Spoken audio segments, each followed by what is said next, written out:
Sous les feux de la rampe aveuglant de gloire et de paillettes, Julio Iglesias n'était pas qu'une simple voix, il était l'enchanteur suprême qui capturait l'âme du monde entier. Pour des millions d'admirateurs fiévreux, il incarnait l'essence même de la passion latine, une vague d'élégance et de sensualité qui a déferlé par-delà les océans. L'histoire débute sous le soleil de Madrid en 1943, berceau d'un destin extraordinaire qui allait marquer le siècle de son empreinte indélébile. Qui aurait pu prédire que cet athlète gardien de but plein d'avenir au Real Madrid verrait sa vie basculer tragiquement pour renaître contre toute attente en une légende vivante de la musique? Avec plus de 100 millions d'albums écoulés à travers la planète, il a mis le monde à ses genoux, tissant un lien particulièrement charnel et durable avec le public français. Ses mélodies envoûtantes, comme celle de l'opus culte « Aimer la vie », ont agi comme un véritable baume sur les cœurs, offrant du rêve et de la douceur à une nation avide d'évasion sentimentale.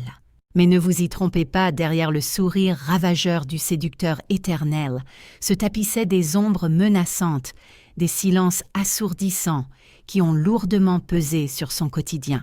À l'aube de ses 83 ans, en 2026, c'est dans les colonnes du prestigieux magazine espagnol Hola qu'il a décidé de briser l'armure lors d'une entrevue exclusive.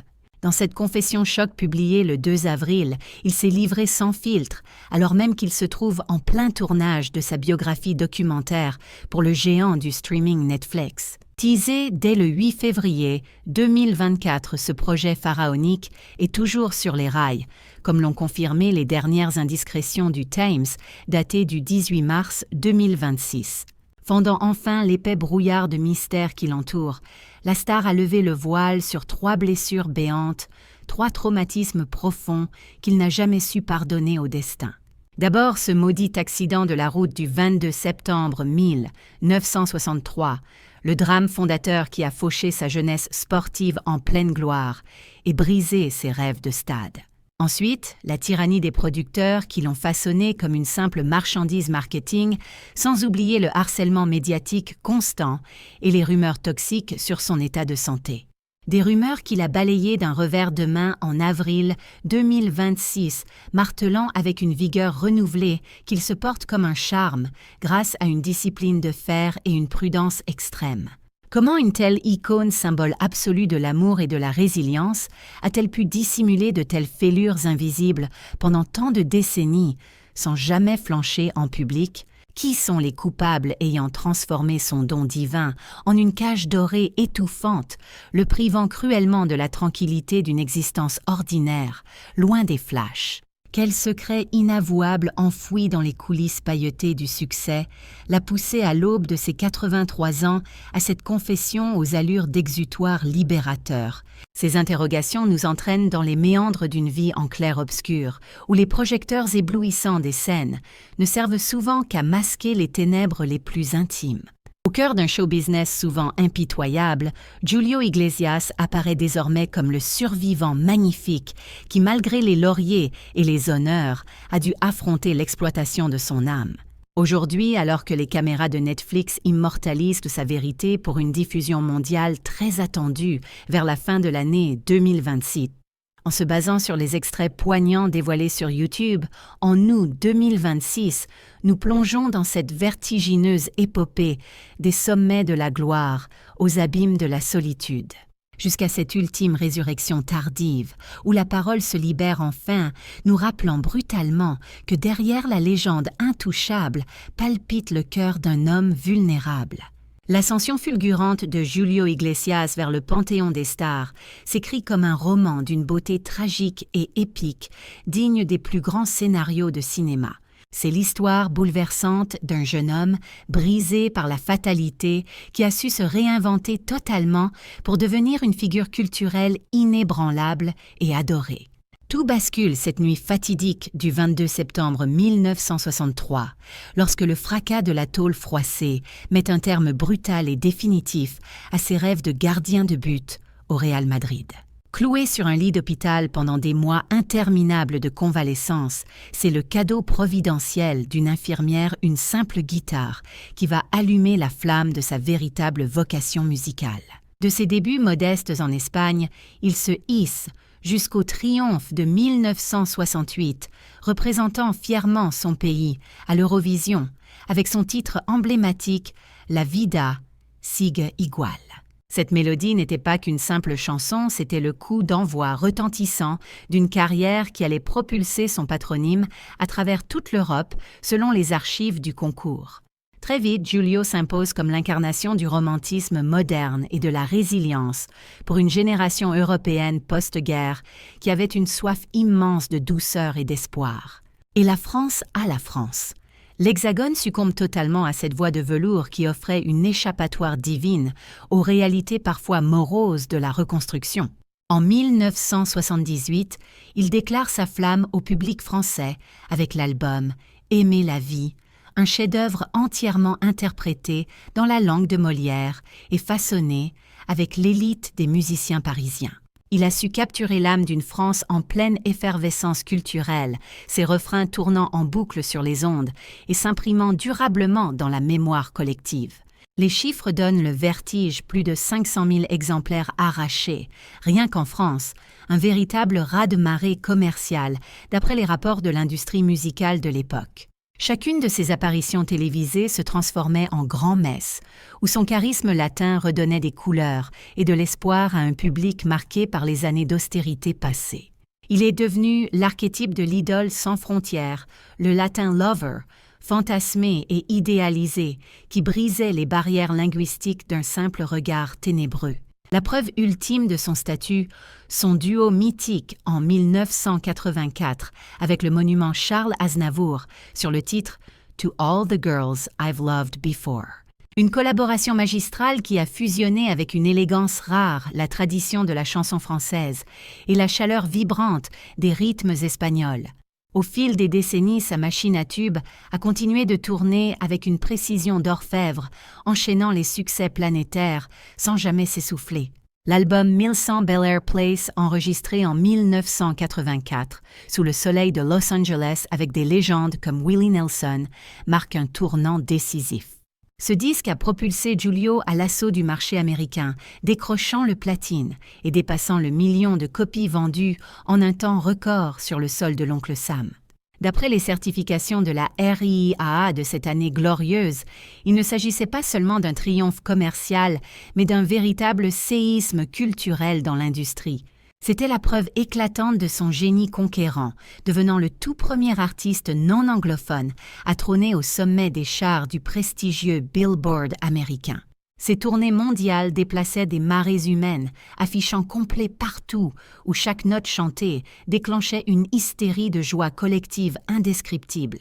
Aux yeux du grand public, il était perçu comme l'enfant chéri d'une mondialisation naissante, l'homme qui appartenait à tout le monde.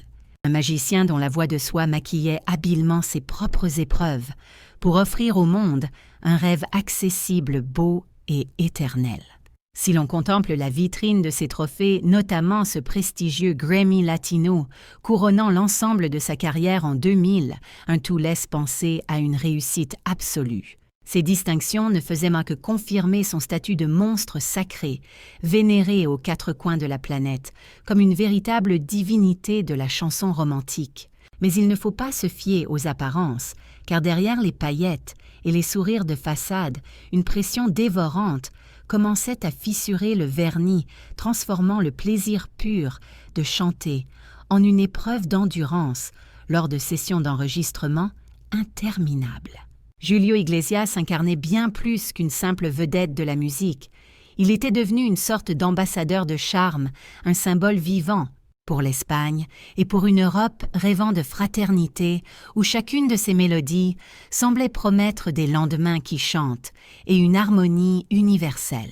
Alors que les foules du monde entier l'acclamaient comme un empereur indétrônable de la scène, l'envers du décor racontait une histoire bien plus sombre, celle d'un homme que la célébrité consumait à petit feu, rongeant son humanité morceau par morceau. Dès l'aube des années 70, période charnière où sa popularité a littéralement explosé avec des tubes incontournables comme l'album « Soy, un truand soy », un senior sorti en 1977, l'étau des maisons de disques s'est resserré brutalement. Il suffit de se pencher sur la production chaotique de cet opus à Madrid pour comprendre le calvaire enduré, où Giulio s'est retrouvé prisonnier d'un agenda démentiel, perdant toute maîtrise sur sa propre existence et voyant ses revenus gérés par d'autres, tel un pantin doré. C'est une réalité amère qu'il a fini par confesser dans les colonnes d'El País en 1980, comparant ses contrats stricts à des menottes invisibles qui l'empêchaient de respirer. Cette dépossession de soi a inévitablement empoisonné ses rapports avec son entourage professionnel, installant un climat de méfiance permanente. Prenons le cas d'Alfredo Fraile, son manager historique, entre 1969 et 1983, qui exerçait sur lui une emprise quasi totale dictant la moindre note et le moindre geste, ce qui a engendré des frictions que le chanteur décrira plus tard dans ses mémoires, Ami Hijos, que Amo, en 2017, comme un mal nécessaire mais dévastateur. Le bras de fer avec le géant CBS illustre parfaitement cette aliénation. La Major l'ayant forcé à aseptiser son style latin pour séduire l'Amérique, imposant des duos certes lucratifs, mais qui l'ont vidé de sa substance émotionnelle. Le plus tragique dans cette course effrénée fut sans doute le sacrifice de toute normalité au quotidien. Impossible pour lui de construire des amitiés sincères ou de maintenir un foyer équilibré au milieu de ce tourbillon. Giulio passait l'essentiel de l'année dans des jets privés et des hôtels loin de ses premiers enfants, nés en 1971, manquant leurs premiers pas et leurs sourires. C'est ce mode de vie de nomade de luxe qui a eu raison de son mariage dissous en 1979, alors que les médias vendaient encore l'image d'un couple parfait, bien loin de la débâcle intime. Tandis que le public fantasmait sur le latin lover irrésistible, l'homme lui sombrait dans une solitude glaciale, aggravée par les ragots incessants que la presse à scandale déversait sans aucune pudeur.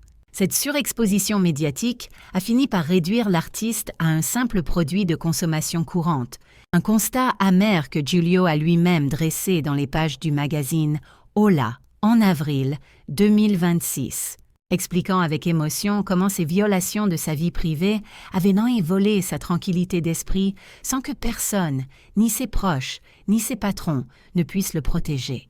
Pour ne rien arranger les séquelles de son terrible accident de voiture de 1963, sont venues ajouter une fragilité physique à sa détresse morale, ses douleurs dorsales chroniques devenant le symbole de son usure, comme le rapportait le journal Marca en mars 2026. Même si le chanteur tente de faire bonne figure, assurant encore en avril 2026 garder un moral d'acier face à l'adversité. Ce fossé immense entre le glamour des projecteurs et la réalité d'une vie sous contrôle révèle une vérité cruelle. Chaque sourire affiché en public dissimulait des sacrifices inouïs, prouvant que la gloire projette toujours une ombre menaçante. Au sommet de son art, Giulio Iglesias donnait l'illusion d'être invincible, mais le destin allait se charger de fissurer cette armure avec une série de drames personnels qui ont dévoilé la précarité de son statut. L'effroi a atteint son paroxysme en décembre 1985, lorsque son propre père a été kidnappé en plein Madrid par un commando armé, un scénario digne d'un film noir. Ce cauchemar a duré 22 longs jours avant sa libération, une angoisse insoutenable, relatée par El País en janvier 1986 et confirmée bien plus tard par son fils Julio Junior lors d'un entretien vidéo en 2022. Ce drame familial a marqué le chanteur au fer rouge, implantant en lui une peur panique qui a définitivement changé sa manière d'appréhender sa propre sécurité et celle des siens. Si le grand public a oscillé entre compassion et voyeurisme malsain, le monde du show business lui a brillé par son absence de soutien, laissant la star gérer seule ce traumatisme. En France, la presse a traité l'affaire avec un certain recul, mais pour Giulio, le choc fut dévastateur, le plongeant dans une crise existentielle où il a remis en cause toute sa vie de bohème comme il l'a confié récemment à Hola en avril 2026. Une autre épreuve s'est ajoutée à ce tableau sombre, avec la résurgence de ces vieux démons de santé liés à l'accident de 63, le poussant vers un isolement de plus en plus marqué.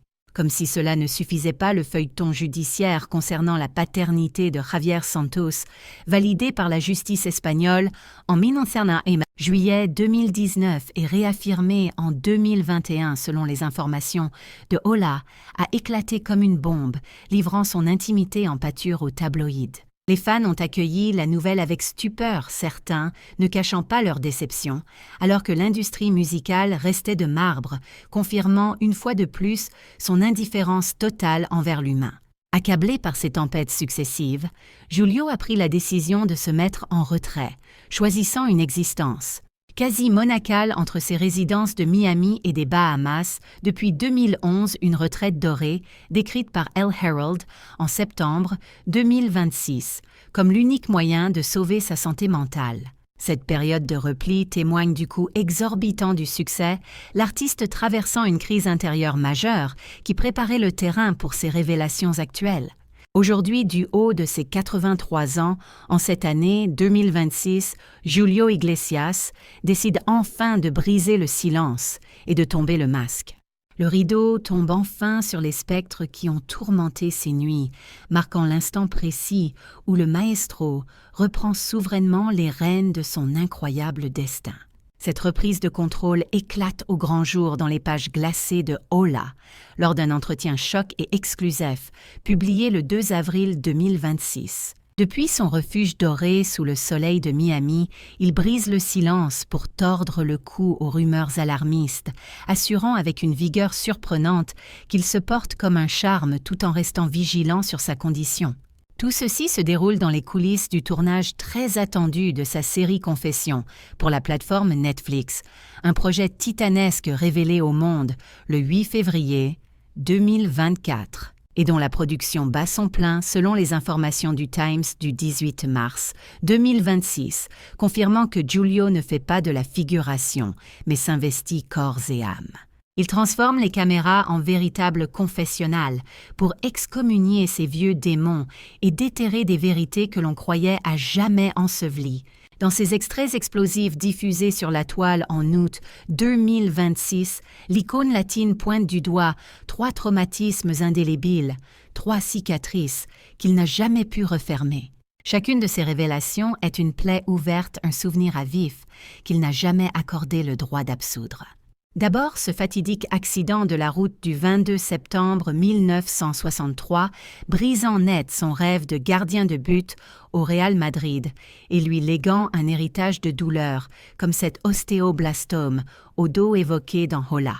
Comme il le confie en avril 2026, cette tragédie a forgé une résilience d'acier, transformant un corps meurtri en une légende vivante de la musique. Ensuite, la tyrannie des impresarios et des requins de studio des années 70 et 80 qui ont vampirisé sa liberté artistique et son intimité sans le moindre remords. C'est une trahison de confiance qu'il raconte aujourd'hui avec une dignité froide, mais où l'on sent poindre une amertume tenace et maîtrisée.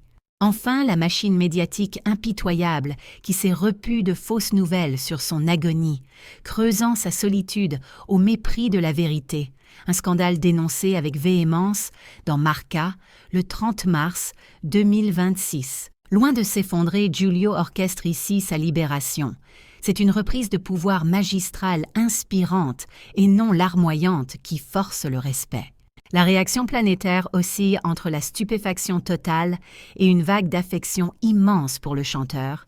Tandis que les réseaux sociaux s'enflamment pour cette fragilité inédite, les critiques voient dans cet aveu un moment charnière pour le monde impitoyable du show business. Ce grand déballage immortalisé dans le film Netflix attendu pour la fin de l'année 2026 agit comme une véritable purge émotionnelle pour l'artiste. Il revendique le droit suprême de signer sa propre légende, brisant le silence qui l'enfermait dans son costume de séducteur lisse et parfait pour enfin montrer l'homme. Mais l'Odyssée d'Iglesias dépasse l'individu. Elle éclaire d'une lumière crue les mécanismes universels de la célébrité et ses revers sombres. C'est une invitation brutale à regarder en face les engrenages souvent inhumains de la machine à rêve qui broie autant qu'elle fabrique. Son parcours sonne comme un rappel à l'ordre cinglant sur la responsabilité morale des producteurs et des médias envers leurs talents. Il est temps de se souvenir que derrière les paillettes, il y a de la chair et du sang, et non de simples produits de consommation de masse jetables. La rançon de la gloire payée en monnaie de solitude et de renoncement nous force à questionner le coût réel de nos idoles éphémères et de notre soif de stars. Si le système avait chéri ces génies, au lieu de les presser comme des citrons, combien de voix brisées aurions-nous pu sauver avant qu'elles ne sombrent dans l'oubli et les ténèbres? Que resterait-il du mythe sans cette capacité alchimique à changer la douleur pure en tube planétaire? Une question qui hante l'entretien de Ola d'Avril, 2026, revenant sur le drame fondateur de 1963. Son destin est le miroir de tant d'autres artistes broyés des étoiles montantes aux gloires oubliées de l'Europe d'après-guerre. En France, où il a conquis les cœurs avec Aimer la vie en 1978, son cri résonne comme un appel à protéger nos artistes de l'exploitation sauvage. Aujourd'hui, à travers ce testament visuel sur Netflix prévu pour la fin 2026, le patriarche de la chanson latine nous supplie d'écouter les âmes avant qu'elles ne s'éteignent définitivement. Pour conclure, laissons résonner ces mots poignants confiés à Marca en mars 2026. Je ne quête aucune absolution, je veux juste que ma vérité porte mon timbre, et nul autre. C'est l'ultime révérence d'un géant nous défiant de bâtir un monde du spectacle enfin digne de ce nom plus juste et plus humain.